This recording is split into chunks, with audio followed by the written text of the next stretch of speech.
యమ నియమ ఆసన ప్రాణాయామ ప్రత్యాహార ధారణ ధ్యాన సమాధి అని అష్టాంగం. అక్కర్లేదమ్మా, రేపు పొద్దున 3:30కి మీ ఇంటికి ఒక అతను 5 కోట్లు తెచ్చిస్తా అన్నాడు. ఏమ్మా అంటే నువ్వు నిద్రపోతావా? అసలు నిద్రపోవు. ముందు దేవుడి సంగం 3:30కి లేవడం దేవుడికి ఎరక. కరెక్టేనా? నీ లోపల ఆ తపన అది పొందాలి అనేటటువంటి దృఢ సంకల్పం ఉంటే ఖచ్చితంగా లేస్తాడు. లేవలేకపోవడం అంటే బద్ధకము, దాన్ని తమోగుణము అంటారు. గురుగారు నమస్తే అమ్మా. గురుగారు, బ్రాహ్మీ ముహూర్తం చాలా గొప్పది అంటారు. అసలు అంటే బ్రాహ్మీ ముహూర్తానికి అంటే ఎవరెవరికి ఆ బ్రాహ్మీ ముహూర్తం వల్ల ఉపయోగాలు కలుగుతాయి అంటారు? బ్రాహ్మీ ముహూర్తం యొక్క గొప్పతనం మీ మాటల్లో ఒక్కసారి. సాధారణంగా దేవతాశక్తులన్నీ మెలకువతోటి ఉండి ఆ దేవతాశక్తులన్నీ కూడా ఒకసారి ప్రవాహంగా ఉండే సమయం ఏది అని తీసుకుంటే దానిని బ్రాహ్మీ ముహూర్తము అంటారు.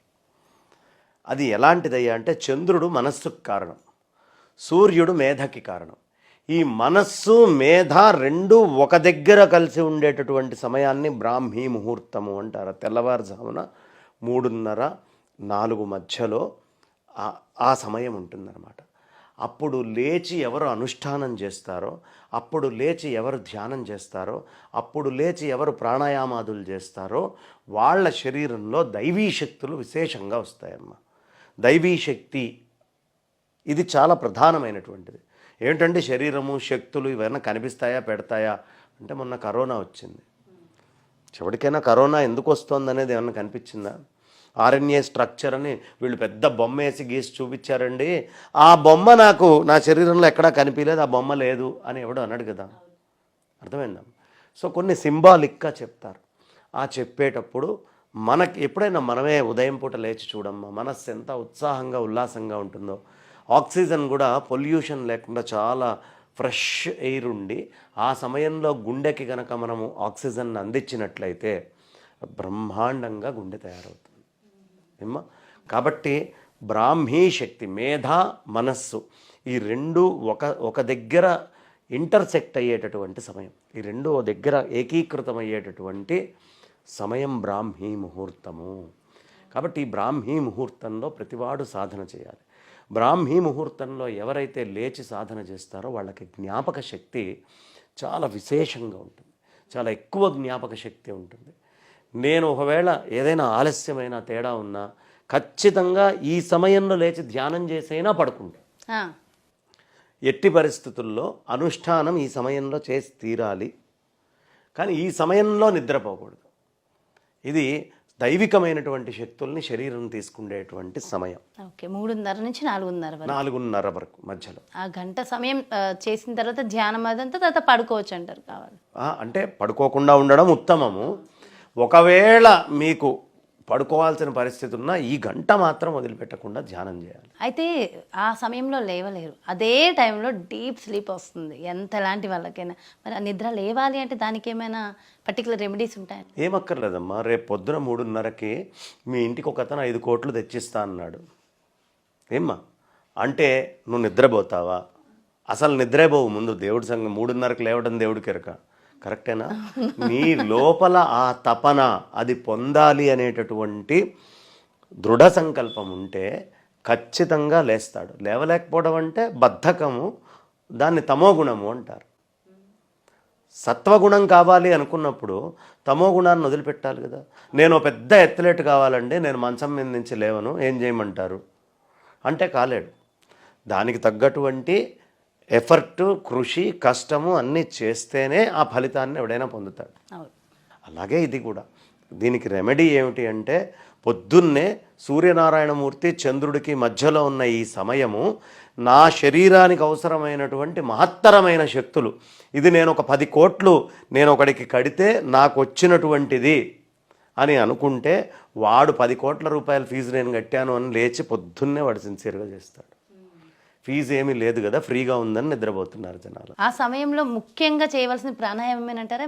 పూజ ఇలాంటివి కూడా ఏమని? యమ నియమ ఆసన ప్రాణాయామ ప్రత్యాహార ధారణ ధ్యాన సమాధి అని అష్టాంగాలు ఉంటాయి.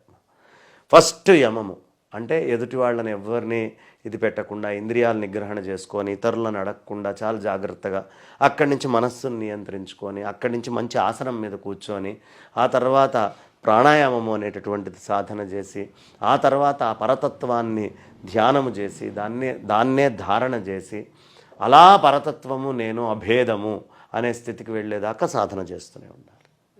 ఇది మెట్టు మీద మెట్టుగా ఉంటుందమ్మా. అది ఆ క్రమ పద్ధతిలోనే చేసుకుంటూ వెళ్ళాలి. ఇవాళ రేపు చాలా రకరకాల మీరు ఈ క్రియ చేశారా, ఆ క్రియ చేశారా, మీరు క్రియాయోగం చేశారా అంటారు. కానీ అవన్నీ కూడా ఒక క్రమ పద్ధతిలోనే వెళ్ళాలి. ముందు యమము చేయాలి, ఆ తర్వాత ఒక నియమము ఏర్పరచుకోవాలి, ఆ తర్వాత ఆసనము అనేటటువంటిది అంటే ఎలా కూర్చుంటున్నాను, ఏ ఆసనం, ఎటు దిక్కుగా కూర్చుంటున్నాను, ఏం ఆసనం వాడుతున్నాను. ఆ తర్వాత ప్రాణాయామాల్లో చాలా రకాలు ఉన్నాయి. అర్థమైందమ్మా. ఆ ప్రాణాయామాల్లో దగ్గర 72 ప్రముఖమైన ప్రఖ్యాతమైన వెరైటీ రకాలు ఉన్నాయమ్మా.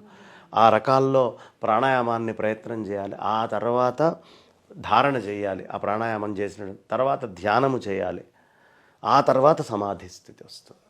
ఆ 1 అవర్ కూడా ఇది ఎంతో కాలం పట్టదమ్మా. శ్రీశైల శిఖరం దృష్ట్యా అని ఇంతకుముందు మనం చేసామే కార్యక్రమము. ఆ శ్రీశైల శిఖరము అనేది ఈ 6 నెలలు సాధన, ఒక 6 నెలలు సిన్సియర్గా సాధన చేస్తే వచ్చేస్తుంది. సో చాలామంది చెప్తూ ఉంటారు బ్రాహ్మీ ముహూర్త సమయంలో లేస్తే కనుక ఉద్యోగంలో ప్రమోషన్స్ వస్తాయని, వ్యాపారంలో అభివృద్ధి ఉంటుందని. అంటే దీనికి బ్రాహ్మీ ముహూర్తానికి ఇదేనంటారా సంబంధం? ఇప్పుడు ఒక చిన్న విషయం చెప్తామ్మా. నువ్వు ఒక టెంక నాటావు భూమి లోపల. దేనికోసం నాటావు మామిడి టెంకని? మామిడి టెంక ఎందుకోసం నాటుతాడు ఎవడైనా? ఎందుకు పెడతాడు? చెట్టు కోసం. చెట్టు కోసమా? ఇంకో మామిడి పండు కోసమా? ఇంకొక మామిడి పండు కోసమే. నువ్వు పండు కోసమే. కానీ ఓ చెట్టు వస్తుంది, దాని మీద చిన్న చిన్న చీమలు, పక్షులు, జంతువులు బస ఉంటాయి, ఆకులు వస్తాయి, మంచి సువాసన వస్తుంది, ఇంటి ముందు అలంకరించుకోవడానికి మామిడాకులు దొరుకుతాయి, అక్కడ నీడ వస్తుంది. మరి ఇవన్నీ కావాలని నువ్వు పెట్టలా చెట్టు. మామిడి పండు కావాలనే నువ్వు చెట్టు పెట్టావు. అట్లా ఈ చేసేటటువంటి పని ఏదైతే ఉందో పరమోత్తమమైనటువంటి సమాధి స్థితి కోసం మనం చేస్తే ఇవన్నీ నువ్వు వద్దన్నా కూడా వచ్చేస్తాయి. ప్రమోషన్లు, నాకేదో డబ్బు, ఇవి నువ్వు వద్దన్నా నీకు తేలిగ్గా దొరికేటటువంటివి. కానీ నీ పరమ లక్ష్యము పరమాత్మ అయ్యి ఉండాలి. వాణ్ణి చేరుకోవాలని నువ్వు ప్రయత్నం చేస్తే మిగతావి నువ్వు వెంపర్లాడి వెతుక్కోకర్లా, అవే మన వెంట ఉరుక్కుంటూ వస్తాయి. అందుకనే భగవంతుణ్ణి నమ్ముకున్న వాడికి సిద్ధులు వెంటబడతాయమ్మా.